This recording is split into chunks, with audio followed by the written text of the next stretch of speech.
Halo, selamat datang di Senior Privat, lembaga penyedia jasa les privat, semua mata pelajaran dari SD, SMP, SMA, mahasiswa, dan umum. Seperti biasa, kami akan menambah ilmu pengetahuan kalian dengan membahas soal-soal yang menarik. Yuk, langsung dibahas. Let's go! Oke, ini nomor 21. X pangkat 6 minus Y pangkat 6. Nah, diminta untuk dijabarin ya. Jadi sebelum ke situ, kalau aku punya X kuadrat dikurang Y kuadrat, ini difaktorin jadi apa? Iya, X plus Y, X minus Y. Bentuknya selalu seperti ini ya. Jadi kalau kita punya X pangkat 6 minus Y pangkat 6, jadi yang penting tuh tengah-tengahnya ada minus, terus kiri kanan pangkatnya sama ya. Ini kan pangkat 6, pangkat 6. Nah, nanti dijabarin nanti jadi pangkat 3, pangkat 3. Karena tinggal dibagi 2 pangkatnya ya. Jadi gini, kalau X pangkat 6, minus Y pangkat 6, dijabarin jadi X pangkat 3 tambah Y pangkat 3 dikali X pangkat 3 min Y pangkat 3. Jadi ini untuk yang pangkatnya genap ya. Kayak ini kan 2, 2, ini 6, 6. Dijabarinnya jadi kayak gitu. Untuk yang pangkatnya ganjil, jadi kalau kayak gini, bisa juga dijabarin. Kalau punya X pangkat 3 min Y pangkat 3, dijabarinnya jadi gini. X min Y, karena ini minus, berarti ini juga minus. Terus dikali sama X kuadrat plus XY plus Y kuadrat. Jadi kalau yang ini minus, nanti yang ini jadi plus di tengah-tengahnya. Jadi tinggal kebalikan tanda ya, untuk ini minus, ini jadi plus tengahnya. Kalau yang ini emang ujungnya kan selalu positif untuk bentuknya seperti ini. Nah, gimana kalau X pangkat 3 tambah Y pangkat 3 kalau dijabarin? Ini juga bisa. Jadi kalau ini plus, berarti pertama kali yang kita tulis yang tengah-tengahnya plus, X plus Y. Berarti untuk yang sampingnya, tengah-tengahnya jadi min dong, gini. Oke, sekarang kita lihat yang mana yang ada di PG. Kita lihat pilihan A. Dia ada X pangkat 3 tambah Y pangkat 3, tapi sebelah kanannya jadinya itu. Berarti kan sebelah kanan itu kan berasal dari penjabaran X pangkat 3 minus Y pangkat 3. Harusnya yang muncul yang X min Y dikali X kuadrat tambah XY tambah Y kuadrat. Berarti dia salah dong. Yang pilihan B itu sama persis, X3 Y3 X3 Y3 salah.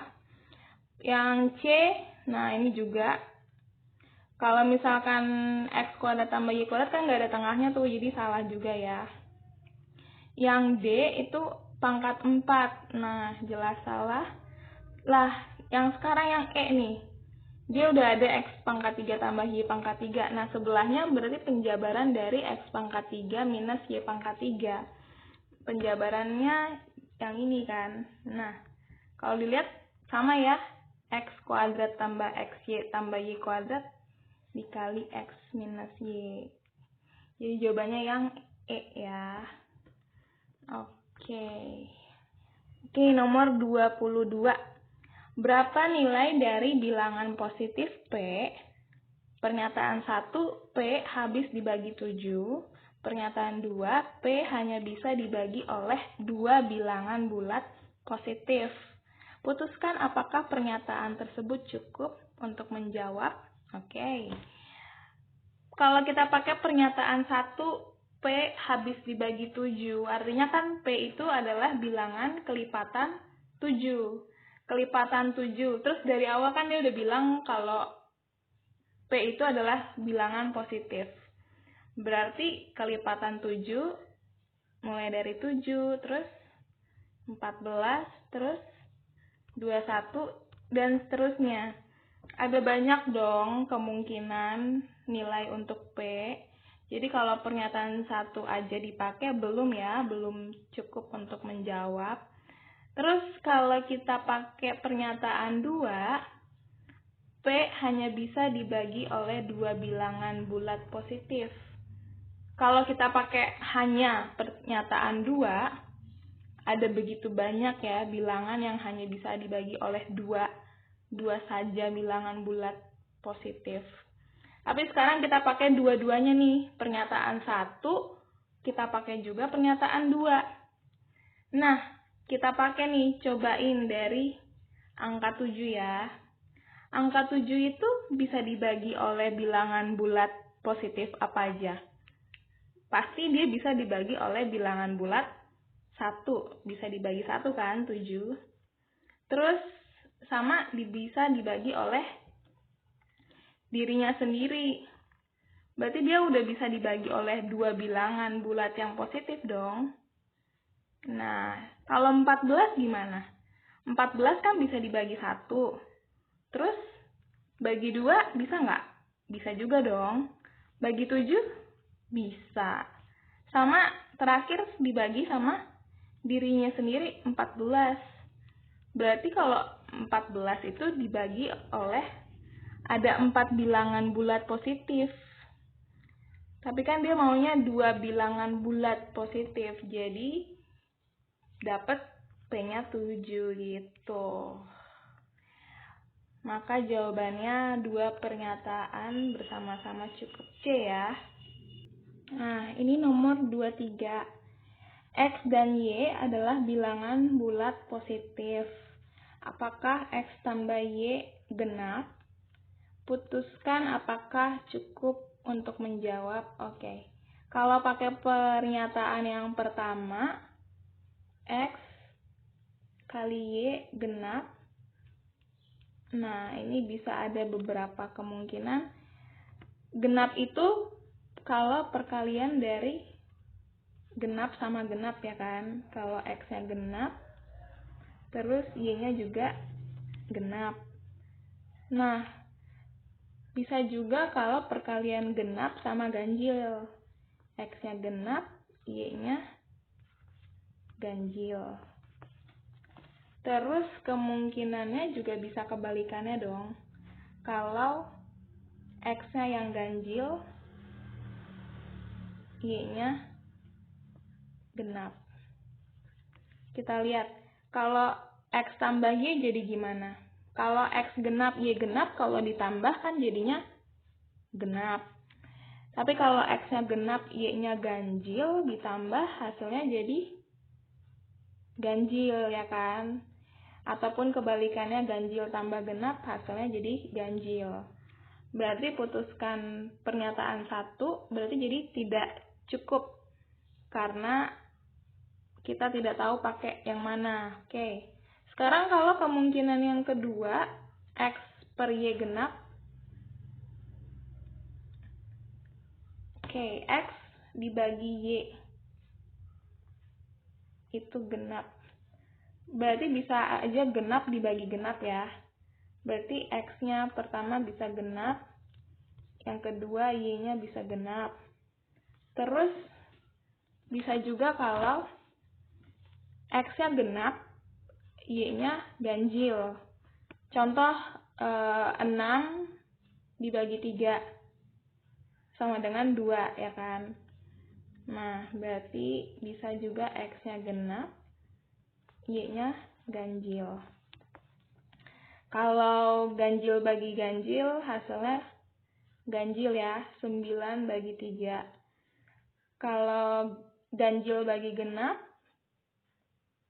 itu enggak ya, hasilnya malah jadi ganjil. Nah, oke. Berarti kalau di jumlah X tambah Y, yang ini genap, yang ini genap tambah ganjil, hasilnya ganjil. Berarti kalau pernyataan 2 aja juga tidak cukup. Gimana kalau bareng-bareng dipakai? Kita lihat, ada nggak irisannya? Nah, irisannya kan bisa yang ini genap, genap. Kan di sini sama-sama genap, ini juga sama-sama genap. Kalau di jumlah kan tadi genap, tapi bisa juga yang ini genap sama ganjil. Nah, jadi dua-duanya tuh tidak cukup. Berarti jawabannya yang E ya. Oke, ini nomor 24. Jadi ada kotak, panjangnya X, lebar Y, dan tingginya Z. Dua di antara ukuran bernilai sama. Jadi mungkin panjang sama lebar sama nih ukurannya. Nah, tingginya tuh beda. Jadi aku gambar aja dulu ya biar kebayang. Misalkan gambarnya ya sekitar kayak gini lah ya. Oke. Nah,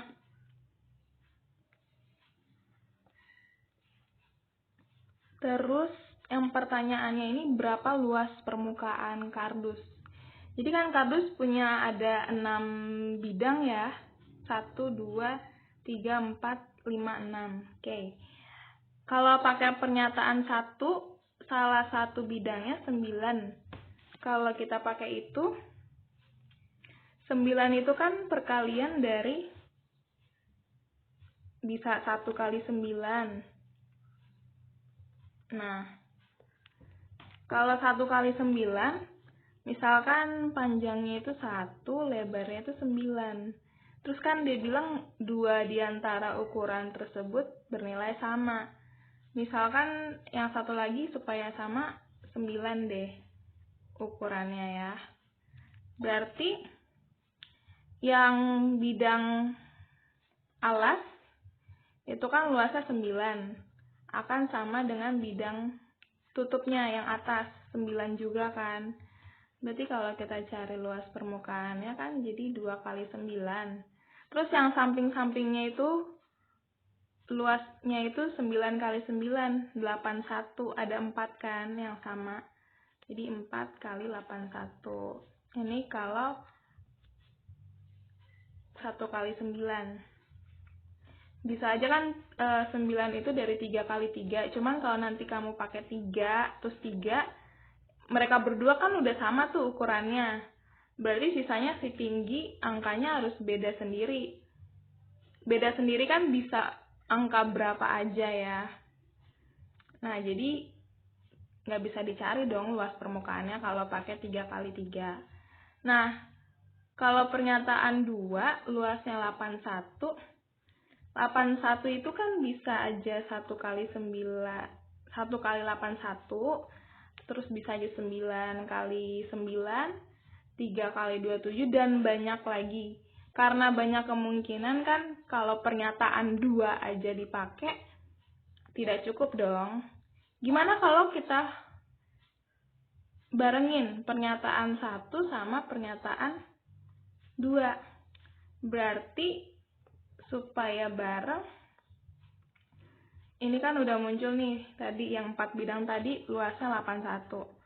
Berarti yang ini 81-nya ambil dari 9 kali 9. Nah, udah 81 kan itu. Berarti nanti ukuran satunya lagi yaitu 1 ya, ukuran yang satunya lagi. Nah, cuman kan kalau misalkan nih, aku gambar lagi deh biar kebayang ya. Jadi gambarnya tadi, oke, gini, oke. Misalkan ini yang 9, ini 9, ini 1. Berarti kan bagian alasnya luasnya 81 sama tutupnya juga 81 ya. Jadi nanti 2 kali 81. Terus yang bagian samping-sampingnya ada 4 bidang yang luasnya 9. Jadi kayak gini. Nah, perhatiin. Berarti bisa yang tadi atau yang ini. Nah, berarti kalau bareng-bareng juga ternyata tidak cukup. Jadi jawabannya yang E ya. Tidak cukup informasi. Oke, ini nomor 25. Perkalian digit-digit dari bilangan 4 angka P adalah 36. Jadi ada bilangan P. P ini tuh ada 4 digitnya. Jadi angka-angka yang ada di sini yang ada di sini, di sini, di sini. Kalau dikali itu hasilnya 36. Dimana angka-angka itu beda-beda angkanya. Berapakah banyak kemungkinan bilangan P? Nah, coba 36 itu faktornya bisa 1 ya. Bisa 1 dikali berapa? 36 itu bisa 2 kali 3 kali 6. Bisa kayak gini kan, 1 kali 2 kali 3 kali 6. Yang penting angkanya beda-beda ya kan. Kalau misalkan pakai angka yang lain bisa nggak? Misalkan 36 kan 3 kali 12. Berarti 1 dikali 3. Terus habis itu bisa juga 12-nya itu kalau cuma 12 gini nggak mungkin ya, kan nggak mungkin menempati 2 angka kayak gini untuk 1 digit, berarti enggak. Terus ada lagi nggak kira-kira? Nggak ada ya, karena emang cuman ini aja supaya angkanya beda-beda. Jadi ada 4 angka. Nah, berarti kemungkinan bilangannya berarti ini bisa ditempati oleh 3. Ini berkurang 1 jadi 3, 6, 4, 3, 2, 1. Atau 4 faktorial ya. Jadi kalau dikali jadinya 24 gitu. Jangan dilewatkan ya adik-adik, ada program spesial loh dari Senior Privat. Apa aja ya? Ada persiapan UTBK 2020, ada persiapan SIMAK UI 2020, ada persiapan SIMAK UI KKI 2020, ada persiapan ujian mandiri UGM dan PTN lainnya. Informasi lebih lanjut, follow yuk IG kita @seniorprivat3. Dan ada juga website kita www.seniorprivat.wordpress.com. And the last but not least, jangan lupa subscribe channel kita ya untuk tahu pembahasan soal-soal selanjutnya.